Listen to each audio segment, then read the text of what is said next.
ප්‍රේමාන්ත සහෝදර සහෝදරියනි ස්වාමීන් වහන්සේට මම ස්තුතිවන්ත වෙනවා. අද දවසේ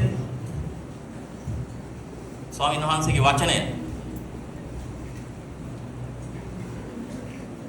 වහන්සේගේ වචනය කියනකොට අපිට බයක් සහ වෙවුලුමක් එන්න ඕනේ. බයෙන් සහ වෙවුලුමෙන් තමයි අපි දෙවියන් වහන්සේගේ වචනය අහන්න ඕනේ. මොකක්ද අද දවසේ දෙවියන් වහන්සේ මට කතා කරන්නේ?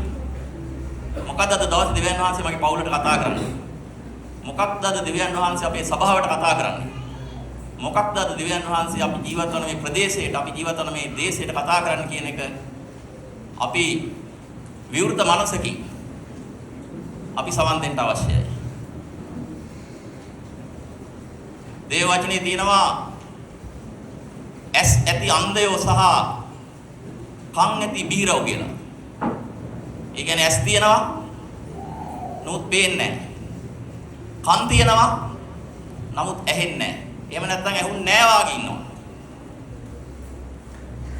ඒ උන්වහන්සේගේ වචනේ කතා කරන්නේ මේ ශාරීරික අන්ධභාවයවත් ශාරීරික ගොළුකමවත් බීරිකමවත් නෙවෙයි. ශාරීරිකව ඇස් තිබ්බත් ආත්මික දේ දකින්නේ නැහැ. ශාරීරිකව කන් තිබුණත් ආත්මික දේ ඇසෙන්නේ නැහැ. ශාරීරිකව කතා කරන්න පුළුවන්කම තිබ්බත් ආත්මික දේ කතා කරන්නේ. ඒ නිසා මේ උදෑසන අපි දෙවියන් වහන්සේට බාර වෙමු. ස්වාමීනි මේ උදෑසන වහන්සේ අපට දෙන්නා වහන්සේගේ ආත්මික පණිවිඩය මට මගේ පවුලට මගේ සභාවට මං ජීවත් වන මේ දේශයට වහන්සේ කතා කරන්නේ කුමක්ද කියලා මගේ ආත්මික කනට ඇසෙන්න සලස්වන්න මගේ ආත්මික ඇසෙන්නේ දකින්න සලස්වන්න ස්වාමීනි.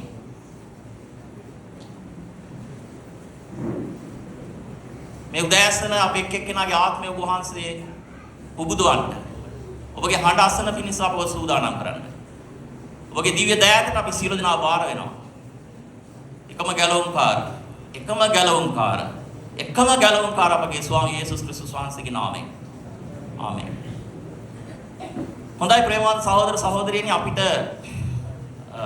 දැන් මේ නොවැම්බර් මාසේ 2025 අවුරුද්දේ නොවැම්බර් මාසයටත් අපි පැමුණා. ඒ කියන්නේ මේ වර්ෂය අවසාන කාල භාගයට අපි පැමිණිලා තිබෙනවා. ඉතින් නොවැම්බර් මාසය ගැන එනකොට ගොඩක් අය කතා කරනවා මේක මලවුන්ගේ මාසය කියලා. නේද? පහුගිය දවස්වල අපිත් මලවුන් අප අතර ඉඳලා ස්වාමීන් වහන්සේ වෙතට ගියා වූ අපගේ සහෝදර සහෝදරීන් දෙවියන් වහන්සේගේ දාස දාසීන් අපි සිහිපත් කළා. මට මතකයි අපි චූටි කාලේ කතෝලික පල්ලියට යන කාලෙත් එක යාඥාවක් වුණා. හැබැයි යාඥාවත් අපිට වඩා ඒකේ පූජකතුමාට තමයි කියන්නේ ඒකේ ඒ ව්‍යුහය සකස් වෙලා තිබුණේ. ඒක තමයි මේ එක් කාලයන්හි ඔබගේ කැමැත්ත ඉටු කරමින් නැසුණු අනෙකුත් සියල්ලන්ද සීකර ඔබගේ ශ්‍රී මූණේ ආලෝකයේ වෙතට වුන් කැඳවාගත මැනව. අප සියල්ලන්ට දයානුකම්පා කළ මැනව. භාග්‍යවත් කන්‍යා මරියාවන්ද භාග්‍යවත් අපෝස්තුලවරුන්ද එක් කාලයන්හි ඔබගේ කැමැත්ත ඉටු කරමින් නැසුණු අනෙකුත් සියල්ලන්ද සීකර අපවද ඔබගේ ශ්‍රී මූණේ ආලෝකයේ වෙතට කැඳවාගත මැනව. මම මේ ඊයේ ඉන්නකොට මට මතක් වුණා මේක. අපි කාලයක් මෙහෙම දෙයක් කිව්වා නේද කියලා.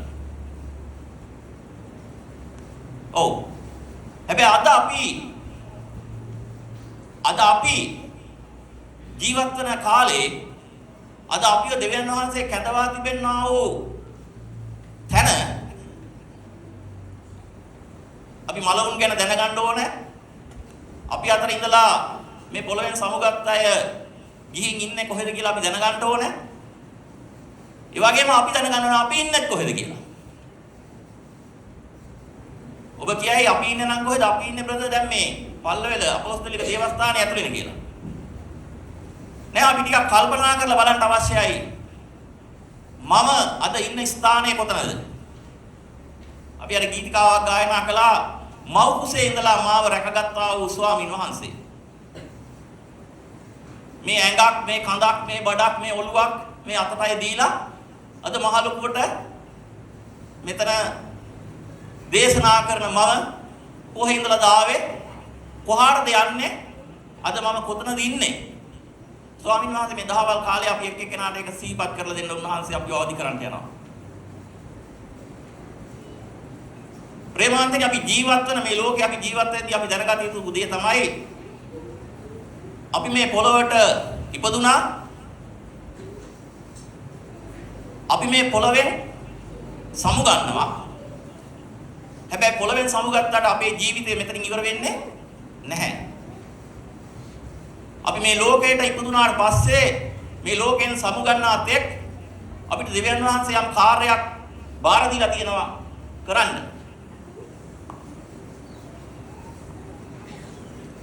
ඒ කාර්ය උන්වහන්සේගේ සැලැස්මේ තියෙනා වූ කාර්යයක්.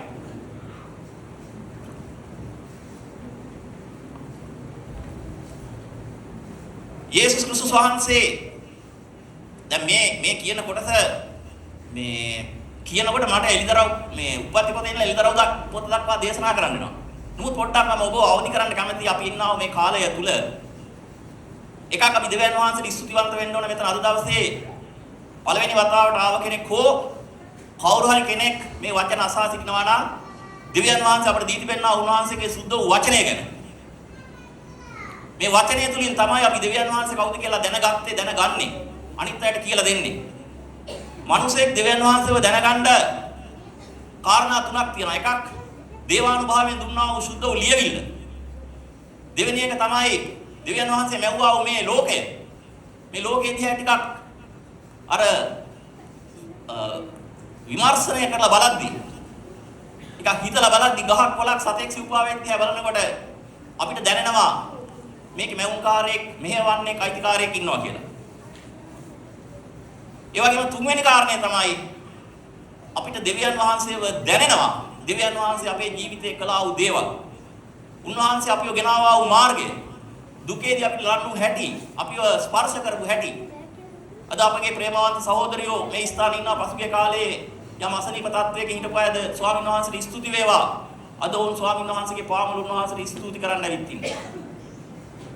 දෙවියන් වහන්සේ අපේ යාඥාවල් වලට පිළිතුරු දීලා තිබෙනවා. ඒ නිසා තුන්වෙනි කාරණය උන්වහන්සේව රසබලා අපි දැනගෙන තිබෙනවා. ඒ තුලින් අපි දෙවියන් වහන්සේ දකින්න යනවා. ඉතින් මේ දෙවියන් වහන්සේගේ වචනය කියන එක චුට්ටක් අපිට ආඩම්බර වෙන්නත් ඕනේ. මොකද අපි ආඩම්බර වෙන්න ඕනේ. අපි භාග්‍යවත් සෙනගක්. අපි ආශිර්වාදවත් සෙනගක්. මේ වචනේ අපිට ලැබිච්ච එක ගැන. මේ වචනේ අපිට දෙවියන් වහන්සේ දීලා තිබ්බට මේ වචනේ අපි ලබා ගන්න අපි තුල සහ අපි ආවට බාධක තිබුණා. හැබැයි ස්වාමීන් වහන්සේගේ කරුණාවෙන් මේ බාධක ඉවත් කරලා අද උන්වහන්සේගේ වචනය අපි ගාව තිබෙනවා. අපේ නිවසේ තිබෙනවා. අද බොහෝ දෙනෙක් සමහර අය ඉන්න පුළුවන් දෙවි කෙනෙක් නැහැ කියලා කියන අය. දෙවි කෙනෙක් නැහැ කියන අය ගැනත් මේක කියලා කියනවා. කවුද දෙවි කෙනෙක් නැහැ කියන්නේ? අඥානය. මේ ලෝකේ කවුරු හරි කෙනෙක් කියනවා නම් දෙවි කෙනෙක් නැහැ කියලා දේව වචනේ කියන අය අඥානයි කියලා. අඥානය දෙවි කෙනෙක් නැහැ කියයි. එතකොට එහෙමනම් අපි ඥානවන්තයි. අපි දෙවියන් වහන්සේව පිළිඅරන් ඉන්නවා. මේ උන්වහන්සේගේ වචනය මම මේ වචනය ගැන පොඩ්ඩක් මතක් කරන්නේ. මම හිතන්නේ මෙතනක් තියෙනවා මේ පත්‍රිකා වාගයක් අපිට ඉස්සරහට තියෙනවා. සුභ ආරංචි රැස්වීමක් කරන්න. සුභ ආරංචියක් මිනිසෙන්ට කියන්න. සුභ ආරංචියකට මිනිසෙන්ව කැඳවන්න. දේව වචනය තුළ තියෙන සුභ ආරංචිය මිනිසෙන්ට පෙන්වලා දෙන්න. ඉතින් සුද්ධ වූ බයිබලය ගැන අපි ටිකක් කල්පනා කරොත් මම මේ බැලුවා මේ ලෝකේ තියෙන පොත් දැන් අද අපි ජීවත් වෙන රටේ අපි ජීවත් වෙනකොට අපිට නිකම් පේන්න පුළුවන් ක්‍රිස්තියානි කියන අය ඉන්නේ බොහොම සුළු පිරිසයි බෞද්ධරයක් ඉන්නේ වෙනත් ආගම් වල ඉන්න අය කියලා ප්‍රශ්නයක් නැහැ ආගම් තියෙන්න පුළුවන් ක්‍රිස්තියානි ආගමක් කියලා කෙනෙක් හිතන්න පුළුවන් නමුත් මේ අපි ඉන්නේ සම්බන්ධතාවයක් තුල අපි මේ ඉන්නේ ආගමක් තුල නෙමෙයි අපි මේ තව කණ්ඩායමක් තුල නෙමෙයි අපි මේ ඉන්නේ සම්බන්ධතාවයක් තුල ඒ සම්බන්ධතාවය තමයි මෞංකාර දෙවියන් වහන්සේව හඳුනාගත්තු ඒ දෙවියන් වහන්සේ වෙතට අපිව ලං කරගන්න දෙවියන් වහන්සේගේ ඒ දරුකම උරුම කර දෙන්න තමයි ඒකජාතක පුත්‍ර වූ යේසුස් ක්‍රිස්තුස් වහන්සේ වෙලා උන්වහන්සේ කල්වාරිය උන්වහන්සේගේ ජීවිතය පූජා කරලා මලොංගෙන් නැගිටලා අපට ගැලවීම දුන්නා වූ ඒ ස්වාමින් වහන්සේව අදහගෙන අපි දෙවියන් වහන්සේ සමග මේ පොළවේ ගමනක් යනවා. එහෙනම් ඒ සම්බන්ධතාවයට බිඳී ගිය සම්බන්ධතාවයට නැවත අපි පැමිණිලා තිබෙනවා. ඒකට අපිට දේව කරුණාව දීලා තියෙනවා. ඒ නිසා සුභාරංචිය කියන්නේ ඔබ කෝවිලට යන එක නැත්නම් පන්සලට යන එක නැත්නම් වෙනත් සිද්ධාස්ථානයකට යන එක නතර කරලා අපේ පල්ලියට එන්න කියන එක නෙමෙයි. එදා පළවෙනි නත්තල් දවසේ දේවදූතයෝ ඇවිදින් ඒ රෑ යාමේට ගැටලුව බලමින් හිටපු එඬේරුන්ට කිව්වේ නුඹලාට ආනන්ද ජනක ආරංචියක් ගේනවා. අපි යන පල්ලියට එන්න කියලා නෙමෙයි. ලෙඩසුව කරගන්න එන්න කියලා නෙමෙයි. මනුස්සයාට ගැලවීම ගැන දෙන්නා වූ ගැලවුම් කාර්යයක් ලෝකෙට ඉපදිලා තිබෙනවා. මනුස්සයව පාපයෙන් ගලවන ගැලවුම් කාර්යය ලෝකෙට ඉපදිලා තිබෙනවා. නමුත් අවාසනාවකට අද මිනිස්සුયો තමන් ඉපදුනා වූ පෞල් පසුබිම, තමන් ඉපදුනා වූ දේශය, තමන් ඉපදුනා වූ තත්ත්වය මත ඉගෙන ගත්තා වූ දේවල් මත මේ දෙවියන් වහන්සේ කියන එක මොකක්ද කියලා දන්නේ නැතුව අන්ධ වෙලා තිබෙනවා. දෙවියන් වහන්සේ සහ දෙවිවරු පටලගෙන තිබෙනවා. ආගම සහ දෙවියන් වහන්සේව පටලගෙන තිබෙනවා. දෙවියන් වහන්සේ මේ ලෝකෙට ආවේ ආගම කියන්න නෙමෙයි. දෙවියන් වහන්සේ මේ ලෝකෙට ආවේ නැති වී ගිය සම්බන්ධතාවයක් නැවත ඇති කර දෙන්න. ආමේන්. ඒ නිසා අද දවසේ ඔබත්මවත් ආශිර්වාදවත් දෙවියන් වහන්සේගේ මිනිස්සෙක් සිටිනවා. ඒ සම්බන්ධතාවයේ දැන හඳුනගෙන ඒ සම්බන්ධතාවය තුළ අපිට ජීවත් වෙන්න මේ කාලේ උන්වහන්සේ අපිට කරුණාව දීලා තිබෙනවා. ඉතින් මම බැලුවා මේ ලෝකේ ක්‍රිස්තියානි ජනගහනය 2020 සංගණනයට වලව YouTube එකේ බලන්න මේ ආගම් අනුව ලෝකේ ජනගහනය කොච්චරද කියලා කිව්වහම කෝටි 2500 ගණනක් ඉන්නවා ක්‍රිස්තියානි සෙනඟ. කෝටි 2500 ගණන්. ඒ කට්ටිය ක්‍රිස්තියානි උනේ කොහමද? දෙවියන් වහන්සේගේ වචනේ. ඊළඟ මේ දෙවියන් වහන්සේගේ වචනේ සුද්ධ වූ බයිබලය භාෂා 2700කට පරිවර්තනය වෙලා තිනවා. ඇයි එච්චර සිංහලට විතර පරිවර්තනය කරන්න පුළුවන්? එච්චර සංඛ්‍යාවක් මිනිස්සු මේ බයිබලයේ කියවනවා. ඒ නිසා ඒ සෑම භාෂාවක් කතා කරන මිනිස්සුන්ට දෙවියන් වහන්සේගේ වචනය කියවන්න අවශ්‍ය වෙලා තිබෙනවා. ඒකත් තවත් පුදුම දෙයක්. අපි ඉතිහාසය බලනකොට මේ 1456 තමයි මේ ලෝකයේ මේ මොකද්ද මේ මුද්‍රණ යන්ත්‍රය හොයාගත්තේ. මුද්‍රණ යන්ත්‍රනේ. ඒ කියන්නේ මේ බයිබලයේ මුල් කාලේ ලිව්වේ ගස්වල පට්ටවල සතුන්ගේ හම්වල ඒ විදිහට පටන් ගත්තේ අපි අහලා තියෙනවනේ මේක. හැබැයි මේ මුද්‍රණ යන්ත්‍රණය ලෝකේ හොයාගත්තට පස්සේ පොත්පත් මුද්‍රණය කරන්න පටන් ගත්තා. අර පන්හිඳෙන් හරි මොකෙන් හරි අර හිමීට ලියලිය තිබිච්චේවා ඊට පස්සේ ටයිප් කරලා මුද්‍රණය කරන්න පටන් ගත්තා. ඉතින් මම මේ අපේ පුතාගෙන් ඇහුවා මම දැනගන්න දන්නවද කියලා. ඔව් අපිට මේ ක්‍රිස්තියානි ආගමට ඉගෙනනවා. මොකද උගන්ලා තියෙන්නේ? උගන්ලා තියනවලු ගුටෙන්බර්ග් බයිබලය. ගුටෙන්බර්ග් බයිබලය. මොකද මේ ගුටෙන්බර්ග් බයිබලය කියන්නේ? ඒ කියන්නේ 1456 ජොහාන් ගුටෙන්බර්ග් නැමැති ජර්මන් ජාතිකයා තමයි මුද්‍රණ ශිල්පය හොයාගත්තේ. එයා හොයාගත්තට පස්සේ එයා ඉස්සල්ලාම මුද්‍රණය කරපු පොත තමයි සුද්ධ වූ බයිබලය. ආමේන්. එයා මුද්‍රණ යන්ත්‍රණය හොයාගත්තට පස්සේ ලෝකයේ ඉස්සල්ලාම මුද්‍රණය කරපු ග්‍රන්ථය තමයි සුද්ධ වූ බයිබලය. ඒක තමයි වටිනාම වැඩිම කෙනෙක්ට ඉස්සල්ලාම දෙන්න ඕන කියලා මේ විද්‍යාඥයෝ මේ ඥානවන්ත මිනිසයා තෝරාගත්තු පොත. ඒකට උ නමක් තිබ්බා ගුටෙන්බර්ග් බයිබලය කියලා. එයාගේ නම ජොහාන් ගුටෙන්බර්ග්. මේක මම එක්කෙනෙකුට කියද්දි එයා කිව්වා මේ එයා ක්‍රිස්තියානිකාරයෙක් වෙන්න ඇති කියලා. ඕ. ඒතකොට ක්‍රිස්තියානිකාරයෝ විතරයි බයිබලේ මුද්‍රණය කරන්නේ. මම දන්නේ එයා ක්‍රිස්තියානිකාරයෙක්ද මාළුකාරයෙක්ද වෙන කාරයෙක්ද කියලා.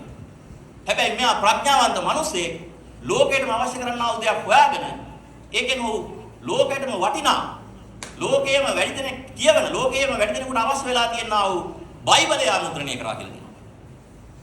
මම මේක අහුවාම මම දඩකාලා දෙවියන් වහන්සේට ස්තුති කළා. ස්වාමීන් වහන්සේ ඔබ වහන්සේ තමයි මේකත් මට අද දැනගන්න සැලැස්සුවේ. මගේ ඇදහිල්ල තවත් වර්ධනය වුණා. ආමේන් හාලෙලූයා කියලා අප්පඩිය කුච්චුවා. ආමේන්. මම විශ්වාස කරනවා මේ දවල් මේ මං කියන කතාවනේ ඔයාලා YouTube එකට බලන්න. YouTube එකට ගිහින් නිකන් අහලා බලන්න. ඔයාලා නෙමෙයි මේ ක්‍රිස්තු විරෝධී කෙනෙක් හරි ගමන් නැහැ ගිහින් බලපුවාම දැන් ඔක YouTube එකේ දැන් මේ ක්‍රිස්තියානි කාර්යයද? එහෙම කියයි. ඒ හින්දා ප්‍රේමවන්තනේ අද මිනිස්සු මම්මුලා වෙලා ඉන්නවා. මිනිස්සෙන්ට මේ ආගම්වාද ඇති කරලා තිබෙනවා. මිනිස්සෙන්ට ජාතිවාද ඇති කරලා තියෙනවා. මිනිස්සෙන්ට කුල නොයෙක් දේවල් පක්ෂ දේශපාලන නොයෙක් කවද මිනිස්සු බෙදලා තිබෙනවා. නමුත් අපි තේරුම් ගත යුතු දේ තමයි දෙවියන් වහන්සේත් මිනිස්යාත් අතර සම්බන්ධතාවයක් ගොඩනගා ගන්න තිබෙනවා. ඒ සම්බන්ධතාවය ගොඩනගා ගන්න යේසුස් ක්‍රිස්තුස් වහන්සේ මේ ලෝකයට ආවා. ඒක තමයි නත්තල. ඊළඟ කාරණය තමයි මේ යේසුස් ක්‍රිස්තුස් වහන්සේ කියන කෙනා මුළු ලෝකෙටම වැදගත් උජ්ජලෙක්. එනිසා මුළු ලෝකෙම පිළි අරන් තියෙනවා ක්‍රිස්තුස් වහන්සේ කියන එක. අද ලෝකයේ ඕනම රටක දිනවකවානුවක් තීරණය කරනකොට කතා කරනකොට එක්ක ක්‍රිස්තු පූර්ව එහෙම නැත්නම් ක්‍රිස්තු වර්ෂ. ඒ ක්‍රිස්තු පූර්ව ක්‍රිස්තු වර්ෂ කියලා දැම්මේ නැත්තේ. දැම්මේ.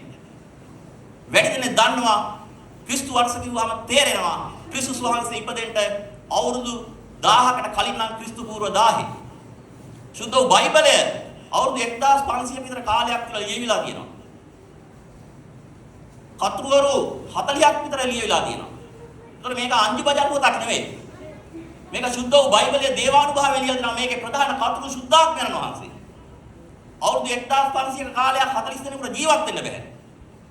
නමුත් ක්‍රිස්තු පූර්ව 10 මොසෙස් මේක ලියපු කාරණායි ක්‍රිස්තු වර්ෂ 70 දී යේසුස් ක්‍රිස්තුස් වහන්සේගේ ගෝලය ලියපු කාරණායි බලනකොට ආත්මික සම්බන්ධතාවයක් තිබෙනවා. එයාලට කවදාකවත් මොසෙස්තුමාව හම්බුන්නේ නැහැ. ඔයාලා ලියපු දේ කියන්නේ කොපි කරලා මේක ලියන්න කියලා. නමුත් මොසෙස් ඉන්න කාලේ හිටපු සුද්ධාඥයන් වහන්සේ අලුත් ජීවිතේ යේසුස් ක්‍රිස්තුස් වහන්සේගේ ගෝලය මතෙව් මාක් ලූක්ලා ඉන්න කාලෙත් හිටියා. ඒ සුද්ධාඥයන් වහන්සේ අදත් ඉන්නවා. ආමේන්. ඒ සුද්ධාඥයන් වහන්සේ දේවානුභාවයෙන් දීලා ලියපු පොත දේවානුභාවයෙන් තේරුම් කර දෙන්න සහ දේවානුභාවයෙන් තේරුම් ගන්න සුද්ධාඥයන් වහන්සේ මේ පල්ලෙවල අපොස්තලික සභාවේ අද මේ ඉඳපත් මැද්දේ ඉන්නවා. ඒක නිසා මම යාඥා කරමු කිව්වේ ස්වාමිනී එවැනි කණක් එවැනි ඇසක් එවැනි මුඛයක් දෙන්න කියලා. ඒ නිසා අපිට ඉදිරි කාලයේ වැඩ තිබෙනවා. ඔබ මාව ස්වාමීන් වහන්සේ කැඳවලා තිබෙන්නේ ඇදහිලිවන්තයෙක් වෙන්න නෙවෙයි. අපි ඇදහිලිවන්තයෙක් වුණොත් එහෙම ක්‍රිස්තුස් වහන්සේගේ ඊම පරක් වෙනවා. හැබැයි අපි සුභාරංචි ප්‍රකාශකාරයෙක් වුණොත් ක්‍රිස්තුස් වහන්සේගේ ඊම ඉක්මන් වෙනවා. බොහෝ අය හිතාන ඉන්නවා යේසුස් ක්‍රිස්තුස් වහන්සේගේ වෙනදන් දෙවියන් වහන්සේගේ සැලැස්ම මරවුන්ගේ නැගිට දවසෙන් අවසන් වුණා දැන් මෙතන ඉඳලා තියෙන උන්වහන්සේ වදාගෙන ඉන්න එකයි කියලා. නැහැ ප්‍රේමාන්තේ. උන්වහන්සේගේ සැලැස්මේ හොඳම හරිය තමයි ඉස්සරහට තියෙන්නේ. මොකද හොඳම හරිය? උන්වහන්සේ නැවත රජුන්ගේ රජු ලෙස මේ ලෝකෙට එන්න ඉන්නවා. උන්වහන්සේ දහසක් අවුරුදු රාජ්‍යයක් තුල අපිත් එක්ක ජීවත් වෙන්න යනවා. සුදු සිංහාසන විනිශ්චයක් තියෙනවා. ඊට පස්සේ ඒකෙන් සුද්ධවන්තයෙන්ම තෝරලා ඒ සුද්ධවන්තයෝ තමග සදාකල් ජීවිතයක් ගත කරන්න යනවා. තාම වෙලා තියෙන්නේ මලවුන්ගේ නැකිටලා සුද්ධාත්මයන් වහන්සේ එවලා අපිට වගකීමක් පවරලා තියෙනවා. ඒ අපට පවරපු වගකීමෙන් ලොකු කොටසක් ස්වාමීන් වහන්සේ ඉෂ්ට කළා. මනුෂ්‍යයාට දෙවියන් වහන්සේ සමග තිබිච්ච සම්බන්ධතාවය අකීකරුකම නිසා නැත්නම්ගේ සම්බන්ධතාවය නැවත ගෙන දෙන පිණිස දේව වචනේ කියනවා මම ඔයාලට දේව වචනේ පද කියවන්නේ මේ මේක ඔයාලා දන්න දේවල් මේ අවුරුදු ගානක් තිස්සේ දේශනා කරලා බයිබල් පාඩම් වල අහලා තියෙන දේවල් මතක් කරගන්න. මනුෂ්‍යයා ඉපදෙන්නේ පාපය හා මරණීය ව්‍යවස්ථාව යටතේ. පාපය හා මරණීය ව්‍යවස්ථාව යටතේ. ව්‍යවස්ථාවක් කිව්වහම පැමිණිලිකාරයක්, විත්තිකාරයක්, විනිශ්චයක් තිබෙනවා. දෙවියන් වහන්සේට හැම වෙලේම සාතන් විසින් පැමිණිල්ලක් කරා. පැමිණිල්ලක් තියෙනවා. වාට වඩා මිනිස්සු මට කී කරුණා කියලා. ඔයා කිව්වා මේ විදිහට ජීවත් වෙන්න කියලා. නමුත් ඔයා කියන දේට වඩා මිනිස්සු මගේ පැත්තට හැරුණා කියලා. ජන්ම පාපයට තමයි අපි මේ ලෝකෙට ඉපදෙන්නේ. සුදෝ පාවුතුමා රෝමවරට යවපු යවුම් පත්‍රය 8 වෙනි පරිච්ඡේදයේ කියනවා ඒ පාපයේද මරණයේද ව්‍යවස්ථාව යටතේ මිනිස්සු ඉපදින්නේ. යේසුස් ක්‍රිස්තුස් වහන්සේ පමණයි එයින් බාහිරව මේ ලෝකෙට ඉපදුනේ. මක්නිසාද මේ භූමියේ තාත්තා කෙනෙක් සම්බන්ධ වෙලා නෙමෙයි උන්වහන්සේ ඉපදුනේ. හැබැයි සුදෝ මරියතුමීව තෝරාගත්තා සුරේක් මව හැටියට. අනිත් සියලු දෙනාම ආදම්ගේ පටන් අනිත් සියලු දෙනාම ඉපදුනේ පියෙක් පොළවේ ඉන්නවා. ඒ නිසා ඒ ව්‍යවස්ථාව යටතේ මේ පොළවට ඉපදිච්ච මනුස්සයින්ට සියල්ලෝම පව්කොට දෙවියන් වහන්සේගේ මහිමෙන් හීනව සිටී කියලා කියන්න යක්ෂයා උරේ දැම්මා. මොනවාට උරේ දැම්මේ? සියල්ලෝම පව්කොට දෙවියන් වහන්සේගේ මහිමෙන් හීනව සිටී. කවුද ඒක කරේ?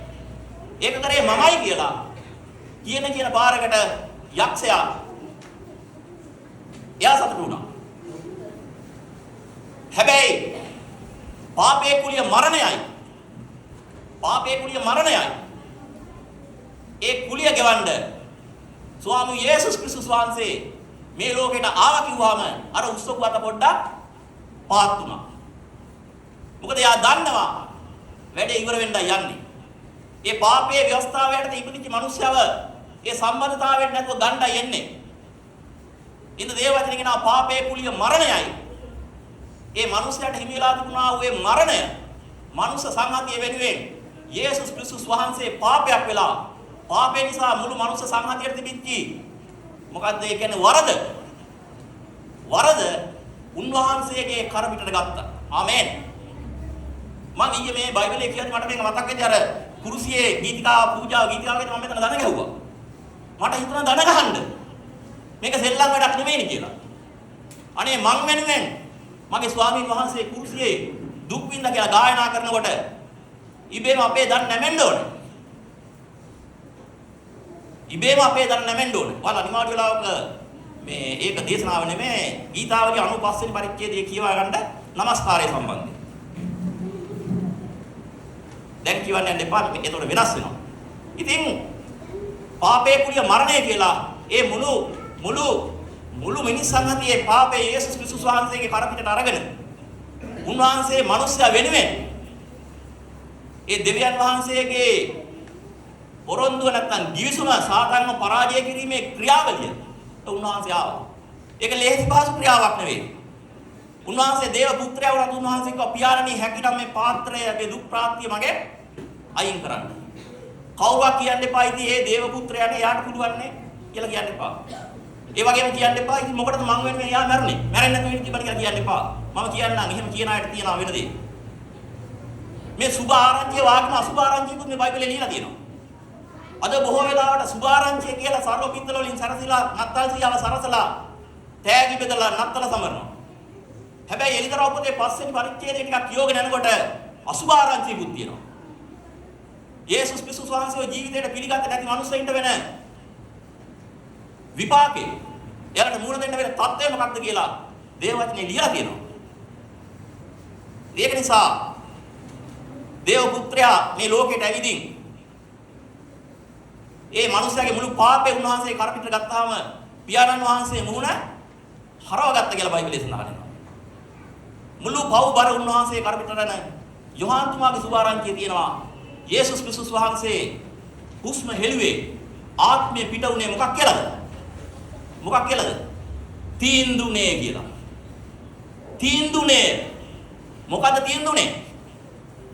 මනුෂ්‍යව නිදොස් කොට නිදහස් කිරීමේ ක්‍රියාවලිය තීන්දුනායි. ආමෙන්. උසාවියේ අවුරුදු ගාණක් නඩුවක් කෙනෙකුට තියෙන්න පුළුවන්. නඩුව වෙනුවෙන් පෙරක දුරයක් වෙනී හිටා වෙන්න පුළුවන්. හැබැයි නඩුකාරතුමා ඒ විත්තිකාරයව නඩුව අහලා මෙයාව නිදොස් කොට නිදහස් කියලා කියනකම් ඒ විත්තිකාරයා බයෙන් සහ සැකයෙන් ඉන්නවා මට මොකක් වෙයිද කියලා. එදා කල්වාරියේ කුරුසගහේ එලිලා යේසුස් ක්‍රිස්තුස් වහන්සේ කිව්වා තීන්දුවනේ කියලා. මේ තීන්දුව වෙන්න යේසුස් වහන්සේ එනකොට සාතන් කිව්වා යන්න එපා ඔක කරන්න කියලා. කාතුලින්ද? පේතෘස් තුලින්. යේසුස් වහන්සේ පේතෘස්ට කියනවා හැරිලා සාතන් ඵලයන් පස්සට කියලා. සාතන් ඵලයන් පස්සට කියලා. එයා උත්සාහ කළා. යේසුස් ක්‍රිස්තුස් වහන්සේ මැරෙන්නේ නැතුව තියාගන්න. එයා දන්නවා මේ ගිවිසුම මේ ලේවල ගිවිසුම උන්වහන්සේ ඉෂ්ට කරන්න යන්නේ කියලා. ස්වාමීන් වහන්සේට ස්තුති වේවා. ස්වාමීන් වහන්සේ අපු වෙනුවෙන් උන්වහන්සේගේ ජීවිතය උන්වහන්සේ පූජා කළා. උන්වහන්සේ කිව්වා මේක සිහිපත් කරන්න මං එනකම් මේක සිහිපත් කරන්න කියලා. ආමේන්. ඒකයි මම කියේ පොළවේ ජීවිතේ ඉවර වෙන්නේ නැහැ මේ ගමන. අපේ පාස සුනිල් මෙතන දේශනා කරගෙන ඉඳලා පාස සුනිල් දැන් rest in peace ඉන්නවා. ආමේන්. පාස සුනිල් මෙතන කෑ ගහ දේශනා කරා දෙවියන් වහන්සේගේ වචන කියන ඔයාලා අපේ ගෙවල් වලට ආවා අපේ අම්මලාට රාත්‍රී භෝජනය ගෙන දුන්නා. මෝටර් සයිකලේ තෙමීගෙන සේවය කළා අපේ දේවදාසෝ ඒ ආකාරයට සේවය කළා. අද වුන් සමහරු ස්වාමීන් වහන්සේ තුල සැකපීලා ඉන්නවා. පොඩි වෙනසක් වෙලා තියෙනවා. උන් පොඩි නිවාඩු කාලයක ඉන්නවා.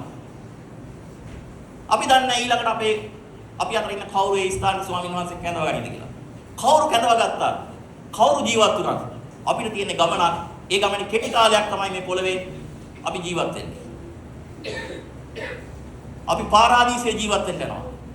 අපි පාරාදීසයේ හැමදාම ජීවත් වෙන්න යන්නේ නැහැ.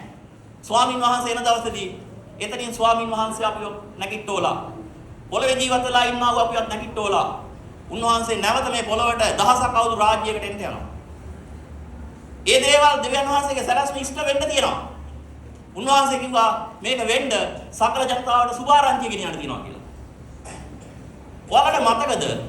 සකල ජනතාවට සුභාරංචිය ගෙනියන්න තියෙනවා කිව්වම අපිට මතක් වෙන්නේ මේ ලෝකේ ජීවත් වෙන දැන් පණ පිටින් ඉන්න මිනිස්සු විතරයි. සකල ජනතාව කිව්වම ආදම්ගේ පටන් යේසුස් ක්‍රිස්තුස් වහන්සේ එනකම් දෙවෙනි පැමිණීම වෙනකම් ඒ කරුණාවේ දොරටුව වසනකම ජීවත් වන සකල ජනතාවට මේ සුභ ආරංචිය දෙන්න තිබෙනවා. ඒ සුභ ආරංචිය දෙන්න තිබෙනවා. මොකද සුභ ආරංචිය? අර බිඳී ගියා වූ සම්බන්ධතාවයේ නැවත ලබා ගන්නට කෙනෙක් ආව ක්‍රමයක් ආව විදියක් තියෙනවා. අන්න ඒක දැනගෙන ඒක පිළිගෙන ඒක අදහා ගන්න කියනවා. ඒකේ එක ප්‍රධාන කොටසක් යේසුස් ක්‍රිස්තුස් වහන්සේ පළවෙනි මහා සිකුරාදා දවසේම සෙනසුරාදා ඉරිදා වෙනකොට ඉෂ්ට කළා. මොකද්ද? උන්වහන්සේ මලවුනේ නැගිටලා ඉස්ලාම් පහටද ගියේ? මේ බයිබලයේ තියෙනවා. පාතාලයට ගියා. පොළොව ගර්භයට ගියා කියලා දේවස් කියනවා. මොකටද ගියේ? ඒ සිරගෙවල් වල ඉන්න ඒ මිනිස්සෙයින්ට සුභාරංචිය දේශනා කරා. ආමේන්. ආදම්ගේ ඉඳලා යේසුස් ක්‍රිස්තුස් වහන්සේ ඒ යන අවස්ථාව දක්වා මේ පොළවෙන් සමු අරගෙන තිබූ සියලු මිනිසෙයින්ට එක දවසකින් පැය කිහිපයකින් යේසුස් ක්‍රිස්තුස් වහන්සේ උන්වහන්සේගේ සුභ ආරංචිය කිව්වා. මොකක්ද සුභ ආරංචිය? මම තීන්දුව කරලා මලවුන්ගෙන් නැගිටලා නුඹලට අහි වුණා වූ ගැලවීම නුඹලා අතීතයේ බලාපොරොත්තු සිටියා වූ මෙසියස් වහන්සේ මමයි. මම ඒක ජයගත්තා සාතන්ව පරාජය කරාගෙන පණිවිඩය උඩ දුන්නා. ඔව් එතනින් නැගිට්ටේව ස්වාමීන් වහන්සේ. උන්වහන්සේට බැයිද මේ ලෝකෙට ඔය වාගේ පැයකින් දෙකකින් සුභාරංචිය දෙන්න? බැරි වෙයිද? ඇයි ඒක කළේ? නැත්තේ. ඒක කරන්න උන්වහන්සේ කාර්ය අපිට පැවරුවා. ඒක කරන්න උන්වහන්සේ අදහන සෙනඟට ඒක පැවරුවා. නුඹලා සකල ජනතාවට ගොස් සුභාරංචිය කියන්න කියලා.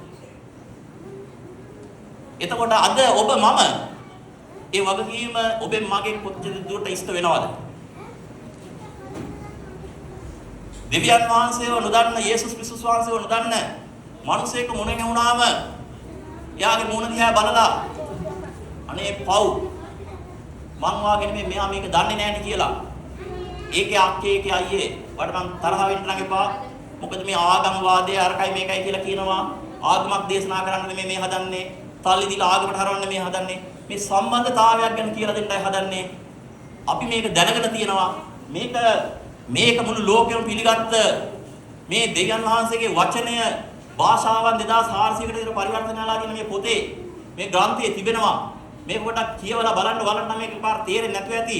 අපි ටික ටික මේක කියලා දෙන්නම්. මෙන්න මෙහෙම දෙයක් තියෙනවා. මේ ජීවිතේ මෙතනින් ඉවර වෙන්නේ නැහැ.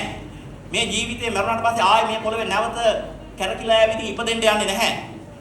ඒකේ මිදෙන්න කියලා ඔය එක දේවල් කරාට පුද පූජාවල් පැවැත්වුවට ඒක කරන්න හම්බ වෙන්නේ නැහැ. ඒ පුද පූජාවල් පවත්වනෙව්වත් මේ ලෝකෙට ඇවිත් තියෙන්නේ යම්කිසි ඓතිහාසික සිද්ධියක් මුල් කරගෙන තමයි. හැබැයි පොට වැරදිලා තියෙනවා, අන්ධබන්ද වෙලා තියෙනවා, මුලා වෙලා තියෙනවා. ඒ නිසා මිනිස්සු තවමත් පොල් පැල පූජා කරනවා, එළුව පූජා කරනවා, බැටළුව පූජා කරනවා, කුකුළු පූජා කරනවා, ප්‍රාණයට ප්‍රාණයක් කියලා පූජා කරනවා, වැල්ලේ පෙරලෙනවා, කටු ගහගෙන ඇවිදිනවා, ගිනි පාගනවා, පොල් ගහනවා, නොඑක් දේවල් කරනවා. ඕම් දෙවියෝ කවුද කියලා හොයනවා. අපි කාලයක් මෙව කර හිටියා. මම නම් ගිනි පාගන්න ගියේ නැහැ. හැබැයි මම ඔයාලට කියලා ඇති අපේ අම්මා කුකුළු ටික ආරක්ෂා කර ගන්නකොට සන්තාන්තෝනි මුනින්දරට ඊටිබන්දම් පත්තු කරන්න කියලා බාර වෙලා කුකුල් කොට හිටපු කුකුලගේ බාරයක් ඇට ගැහුවා.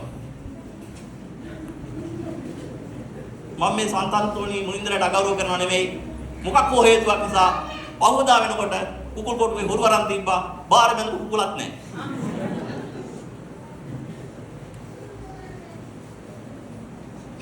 අපි කර හිටියා.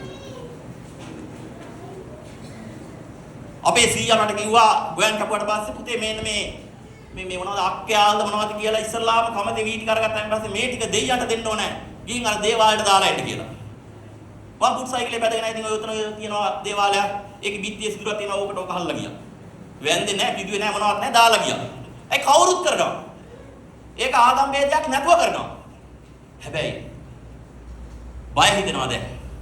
අනේ ස්වාමීන් නොදන්නාකම නිසා කරපු දේවල් වලට අනුකම්පා කරන්න. දෙවියන් වහන්සේ අපිට සමාව දෙන අපි දැනගෙන අපේ ගැලවුම් කාර්යය කියලා මොනවත් කළා නෙමෙයි. අර දෙන්නන් වාලේ කරන්නන් වාලේ අපි කරා.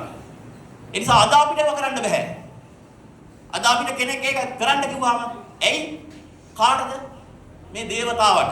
නැත්තම් මේ මොකාට හරි කියලා කිව්වම අපිට තියෙනවා කියන්න දෙයක්. පොට වැරදිලා තියෙන්නේ. ඔය මම්මුලා වෙලා තියෙන්නේ. කියලා මේක පෙරල්ලා. මේක ගෙදර දෙනා මේක පෙරල්ලා. කියන්නේ යසායා පොතේ පළවෙනි පරිච්ඡේදයක් පොඩ්ඩක් හැරෙමු.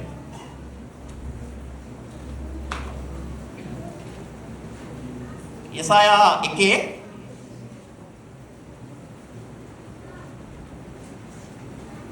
දෙවෙනි පදේ ඉඳලා කියන්න තුනේ. ස්වර්ගයනි අසන්න පෘථිවි කන්දෙන්න මක්නිසාද ස්වාමීන් වහන්සේ කතා කරනසේක. මම දරුවන් පෝෂණය කොට ඇති දැනි කෙලිමි. එහෙත් ඔහු මට විරුද්ධව කැරළි ගැසුවෝය. ගොනා උගේ අයිතිකාරයාද කොඩළුවා උගේ ස්වාමියාගේ පට්ටියද දනි. එහෙත් ඊශ්‍රායල් දන්නේ නැත. මාගේ සෙනග කල්පනා කරන්නේ නැතයි කියනසේක. ආමෙන්. දැන් මේක ලඝු කරන්න එපා. ඊශ්‍රායල් කියන කතාවත් එක්ක ඒක තියෙන්නේ අර ඊශ්‍රායලයට කියලා. ඊශ්‍රායල් කියලා මෙතන හැදුනාට අද මේ වචනේ මුළු සමස්ත ජනගහන මුළු ලෝකෙට තියෙන්නේ. මොකද්ද කියන්නේ? මක්නිසාද ස්වාමීන් වහන්සේ කතා කරනසේක. මම දරුවන් පෝෂණය කොට ඇදිදැඩි කළෙමි. එහෙත් ඔව්හු මට විරුද්ධව කැරළි ගැසුවෝය. ගොනාවුගේ අයිතිකාරයාද කොටලුවාවුගේ ස්වාමියාගේ පට්ටියද දනි. ඒත් ඊශ්‍රායල් දන්නේ නැත. මාගේ සෙනඟ කල්පනා කරන්නේ නැතයි කීසේක. සෙනඟ කල්පනා කරන්නේ. යන්නන් වාලේ යනවා. කොරන්නන් වාලේ කරනවා. දැන් අපිට දැනනවා එහෙම යන්නන් වාලේ ගිහින් කොරන්නන් වාලේ කරලා ඒව කරලා මිනිස්සුන්ට දැන් තිත්ත වෙනවා. මේ ලෝකේ වෙන්නා වූ දේවල් ආරම්භ දේවල් බලපුවම. ඒ නිසා මිනිස්සු අවදියෙන් ඉන්නවා. සැබෑ දෙවියන් වහන්සේව හොයන්න මේක. කන් අරගෙන ඉන්නවා. අපි කතා නොකර ඉන්නවා නම් ප්‍රශ්නයක් තියෙනවා. ඉතින් මෙතන කියනවා මේ කොටලුවගේ ස්වාමියාගේ පට්ටිය දනි. එහෙත් ඊශ්‍රායල් මාගේ සෙනඟ කල්පනා කරන්නේ නැත. අනේ පාපිෂ්ඨ ජාතියක් අයිතුකම් කරන බර වූ සෙනඟක්ය නපුරුකම් කරන වංශයක්ය දූෂ්‍ය ලෙස ක්‍රියා කරන දරුවෝය. ඔහු ස්වාමින් වහන්සේ අතහැර ඊශ්‍රායල්ගේ සුද්ධ තැනන් වහන්සේ එපා කොට වෙන් වී පස්සට හැරී ගියෝය.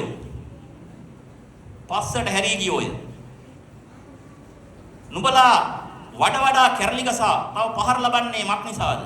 මුළු හිස රෝගාතුරව මුළු සිත දුර්වලව තිබේ.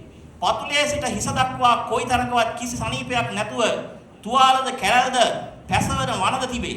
ඒවා මිරිකා හැරියේවත් බැම්දේවත් තෙල්ගා මොලොක්කලේවත් නැත. නුඹලාගේ දේශේ පාළු වී තිබේ. නුඹලාගේ නුවරවල් ගින්නෙන් දවා දමා තිබේ. නුඹලාගේ භූමිය නුඹලා ඉදිරියේ විදේශියෝ නාස්ති කරති. මෙන්න මේ වාගේ දිග විස්තරයක් කරනවා. මේ මිනිස්සෙක් දැන් මොනවද මේ තුවාල? තුවාල කියන්නේ මේ අර නිදිගුම්බ කටුවකට සීරිලා පැහැවලා එහෙම තුවාලයක් ගන්න මේ කියන්නේ. පශ්චාත්තාප වෙලා සැබෑ වූ දෙවියන් වහන්සේ වෙතට හැරෙන්නේ නැතිව කියන්නේ. දැන් මේ පශ්චාත්තාපය කියන එක ලේස් පාස් වැඩක් නෙමෙයි. ඒක ඉතා වේදනාත්මක දෙයක් වෙන්න ඕන. ඒක තේරුම් අරගෙන පසුතැවිලි වෙන්න ඕන. පව් කරපුවාම මිනිස්සුන්ට රිදෙන්න ඕන. පව් කරපුවාම මිනිස්සුන්ට රිදෙන්න ඕන. අතුලාන්තට රිදෙන්න ඕන. වතුර බෞතිස්මේ ලබලා වෙන අන්නේ දේවුරු පසුපස්සේ යන්නේ නැහැ. බීඩි බොන්නේ නැහැ. බුලත් හිට කන්නේ නැහැ. අරක්කු බොන්නේ නැහැ. කැත කතා කියන්නේ නැහැ. රණ්ඩු කරන්නේ නැහැ. නරක විදියට හැසිරෙන්නේ නැහැ.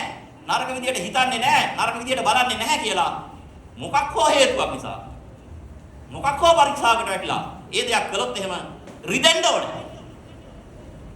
රිදෙන්න ඕනේ. එහෙම රිදෙන්නේ නැත්තම් ඒක පාපේ විදියට දැනෙන්නේ නැත්තම් ඒ පාපේ කරනකොට පාපේ වෙනුවෙන් ජීවිතේ පූජා කරපු ස්වාමී යේසුස් ක්‍රිස්තුස් වහන්සේගේ පුරුෂ පූජාව සිහිපත් වෙන්නේ නැත්තම් ආයේ බෞතිස්ම වෙන්න ඕනේ. වැඩේ වෙලා නැහැ කියලායි මට කියන්න තියෙන්නේ. එහෙම හිටියොත් කවදාවත් උත්තම දේවදූතයෙකුගේ හඬ දෙවියන් වහන්සේගේ හොරණෑ නාදයට ඇතුව උන්වහන්සේ ස්වර්ගෙන් බස්නාසයක කිව්වම ඇහෙන්නෙත් නැහැ, පෙනෙන්නෙත් නැහැ. ඔහේ ඉන්නවා කට්ටියක් යයි. මොකද උනේ? ඒ නිසා කාට හරි දේව වචනේ අහනකොට ඇඬෙනවා නම් රිදෙනවා නම් ස්වාමින් වහන්සේට ස්තුති වේවා කියන්නේ. ඒ ස්වාමින් වහන්සේ ඔබට කතා කරන නිසා. කවුරුක් කියන්නේ නැද්ද පාදා ඒ බ්‍රදර් මං ගැන දැනගෙන දන්නේ කතා කළේ පාස්ටර් දැක්කද දන්නේ නැහැ ඕක කවුරු හරි කේලම කිව්වා දන්නේ නැහැ කියන්න යන්න එපා. කවුරුවක් කාගේවත් කේලම් අහලා දැකලා දේශනා කරන්න ඉන්නේ නැහැ. සුද්ධාත්මයන් වහන්සේ කතා කරනකොට උන්වහන්සේ කතා කරනවා. හැබැයි ප්‍රශ්නේ තියෙන්නේ අපිට අසන ලද කන්ද කසන කන්ද කියන එකයි. මිනිස්සු කසන කන් නැතුව ආපසු හැරි ගියා කියලා දේවල් තියෙනවා.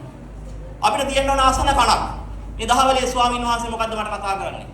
ඒ නිසා මිනිස්සු අද අපි ජීවත් වන මේ ශ්‍රී ලංකා දේශයේ මිනිස්සු අපි ජීවත් වන මේ වයඹ පළාතේ මිනිස්සු අපි ජීවත් වන මේ පල්ලවැල මේ ආවට ප්‍රදේශයේ කුලියපිටිය මේ ප්‍රදේශයේ ජීවත් වන මිනිස්සු අහගෙන ඉන්න කවුරුත් තරහ වෙන්න එපා නොදන්නාකම නිසා මම්මුලා වෙලා තියෙනවා. ඒ මම්මුලා වීමේ தත්ත්වය මම ඔයාලට ගීතාවලිය 115 නැවත වතාවක් මතක් කර දෙන්නම් කවුරු හරි කියවන්න ගීතාවලිය 115 දුවේ කියවන්න බයිබලයේ කියවන්න ටික හයියෙන් කියන්න. මොකද මේක මුළු ලෝකයේ පිළිගත්ත පොතක්. ස්වාමීන් වහන්සේට ස්තුති වේවා. මේක කියවනකොට උත්සාහයෙන් කියන්න ඕනේ.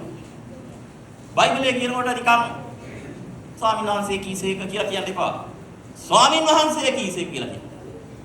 ඒක තමයි එතකොට තමයි කර්ණ සංඛ්‍යාත් කඩාන ගිහින් මැද කඩාන ගිහින් මොලේට වැදලා මොලෙන් ආත්මෙට මේ කියන්නේ. ඒ කියනකොට කියන්න ඕනේ ඒක යන්න ඕනේ කනහරා මොලේට ගිහින් මොලෙන් ආත්මෙට යන්න ඕනේ. නැත්නම් ඔක කන් පෙරේ වෙදලා ආපහු වෙනවා. යන්න ඕනේ කර්ණ පටාපටලයක් කඩවන්න. එතකොට කියනවා අද නම් ස්වාමීන් වහන්සේ මගේ ඇතුළට කතා කරා කියලා. එහෙනම් මම ඉල්ලා සිටිනවා බයිබලයේ කියනකොට කතා කරන්න පුළුවන් හයිය කතා කරන්න. ලයිට් ගියොත් හයිය කෑ ගහලා ගියා. නැගිටලා යන්න පුළුවන් නම් නැගිටලා ගියා. මොකද මේක ජීවනයේ වචනේ. අපි බලමු මොකද්ද ගීතාවලිය 115 කියන්නේ කියලා. කියන්නේ ස්වාමිනී අපට නව ඔබගේ කරුණාව නිසා සදාකම නිසා ඔබගේ නාමයට ගෞරවය දුන මැනව. ඔවුන්ගේ දෙවියෝ දැන් කොතැනීදැයි ජාතීන් විසින් කියන්න ඉඩ දෙන්නේ මන්ද? එහෙත් අපේ දෙවියන් වහන්සේ ස්වර්ගයේය. උන්වහන්සේ කැමති කොයි දෙයක් නමුත් කළසේක. ඔවුන්ගේ දේවතා රූප රන් රිදීය. ඔවුන්ගේ දේවතා රූප රන් රිදීය. මනුෂ්‍යයන්ගේ හස්ත කර්මාන්තයෝය. මනුෂ්‍යයන්ගේ හස්ත කර්මාන්තයෝය. ඒවාට කටවල් ඇත. ඒවාට කටවල් ඇත. එහෙත් කතා නොකරති. එහෙත් කතා නොකරති. ඇස් ඇත. ඇස් ඇත. එහෙත් නොදකිති. එහෙත් නොදකිති. කන් ඇත. කන් ඇත. එහෙත් නොඅසති. එහෙත් නොඅසති. නාස් ඇත. නාස් ඇත. එහෙත් ගඳ සුවඳ නොදනිති. එහෙත් ගඳ සුවඳ නොදනිති. අත් ඇත. අත් ඇත. එහෙත් නාල්ලති. එහෙත් නාල්ලති. පා ඇත. පාද ඇත. එහෙත් නොඇවිදිති. එහෙත් නොඇවිදිති. උගුරෙන් කතා නොකෙරෙති. අපි වාගේ උගුරෙන් කතා නොකරති. කියන්න. ඒවා සාදන්නොත් ඒවා හාදන වඩු බාස්ලා මේසන් බාස්ලා පිළිම හදන අයත් ඒවා කෙරෙහි විශ්වාසය තබන සියල්ලොත් ඒවා කෙරෙහි අද කවුරු හරි විශ්වාසය තබලා තියෙනවා නම් ඒ අයත් ඒවාට සමාන වන්නේ. ඒවාට සමාන වන්නේය. එම්බා ඊශ්වර ස්වාමීන් කෙරෙහි විශ්වාස කරන. ආමෙන්. ඇතිදුවේ. මොනවටද සමාන වෙන්නේ? අත් තියෙන නමුත් නාල්ලන, පාද තියෙන නමුත් නොඇවිදින, ඇස් තියෙන නමුත් නොදකින, කන් තියෙන නමුත් නාසන, උගුරෙන් කතා නොකරන ඒ රූප වලට සමාන වෙනවලු. ඒව හදන අයයි ඒව කරේ විශ්වාසය තියන අය. මම ඔබෙන් ඉල්ලා සිටිනවා. දෙවියන් වහන්සේගේ වචනය